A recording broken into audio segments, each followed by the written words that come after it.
One of the things about this book that is so special, that's so unique, is this numbering of it in 8 steps. It allows our mind to be happy.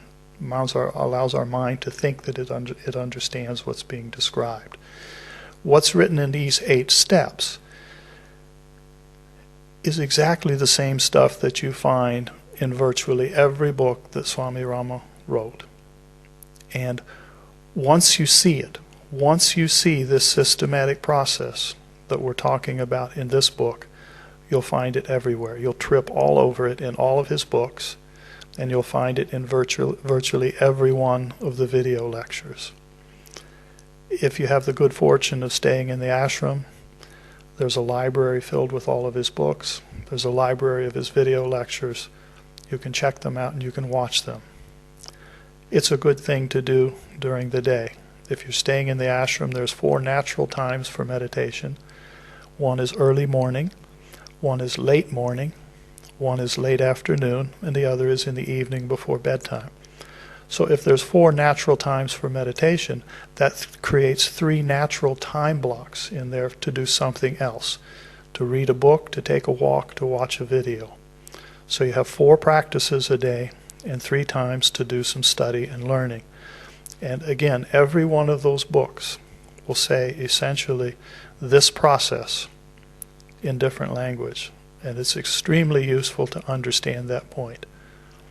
Then you don't just have to walk around saying, I don't know what to do. What am I supposed to do in meditation? I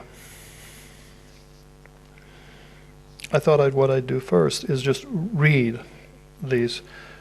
In the book, he outlines the 8 steps, just lists them first, and then goes back through them in more detail.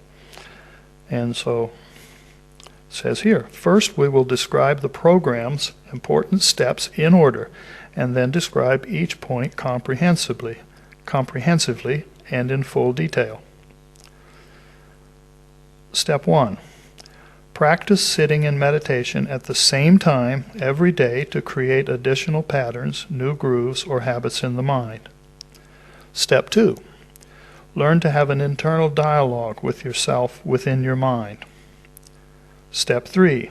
Develop a still, steady, yet comfortable posture for meditation. Step 4. Develop a pattern of serene breath. Step 5. The next step is cultivating sankalpa, or determination. That is, establishing your willpower. Before you do something, you have to determine that you will do it, that you have to do it, and that you can do it. And that is determination. Step 6. Learn to let go of any distracting thought that comes into your mind. It should not remain there. You should not brood on any particular thought, no matter how wonderful or how bad it is.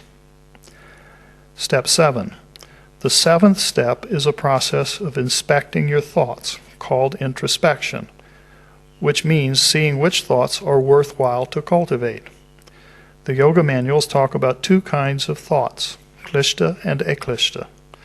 The first is helpful and the latter is harmful and injurious. Helpful thoughts are those that inspire you or encourage your effort. Injurious thoughts involve thinking, for example, that you are good for nothing or inferior. These are negative thoughts. You need to inspect your thoughts to determine which help you and which should be eliminated. Step 8.